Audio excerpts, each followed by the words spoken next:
And she gets back to me and she's like, yeah, so Spielberg's definitely not going to meet with you, but he knows you're working on this UFO documentary. He thinks you should look into this landing case that happened in Africa at the school. And she introduced me to this guy, Randall Nickerson. And she's like, oh, he's working on this landing case in Africa. Long story short, he's working on a film now. I think it's coming out next year, specifically on just that case.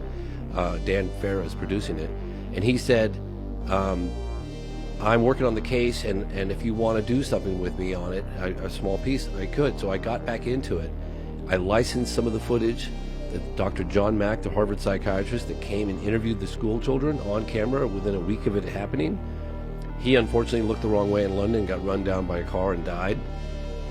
So I contacted the Institute with the help of Randall Nickerson. I licensed the archival footage. We tracked down the witnesses today. We flew them in from all different corners of the world, brought them together. A lot of them were standing right next to each other. They came face to face, and one of the things I realized was that there were roughly 100 kids in the playground, broad daylight, aerial school, Rua, Zimbabwe, 1994, and they got within arms, some of them within arm's length of these beings, and brought these witnesses together for the first time in 20 years. And a lot of them hadn't even told their significant others, just because they said they were tired of having to defend this. And I myself didn't believe it when I first heard about it back in 1997.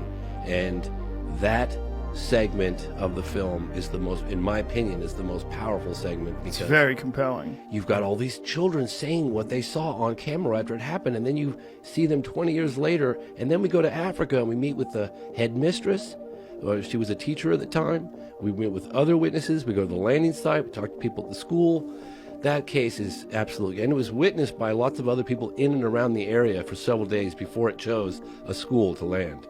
It's really interesting because if you had that scene in a movie, it would take like a really good actor to pull it off. And they'd probably need multiple takes. They'd probably want to get the best one.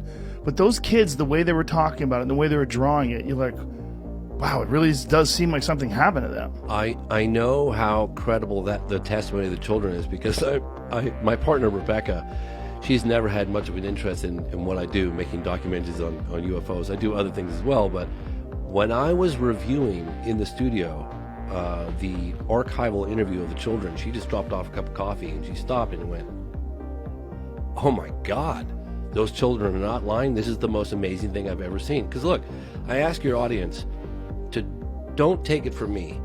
Just suspend judgment for a moment and imagine, hypothetically, if a UFO or several UFOs landed at a school in broad daylight in Rua, Zimbabwe, Africa, and interacted telepathically with nearly 100 school children.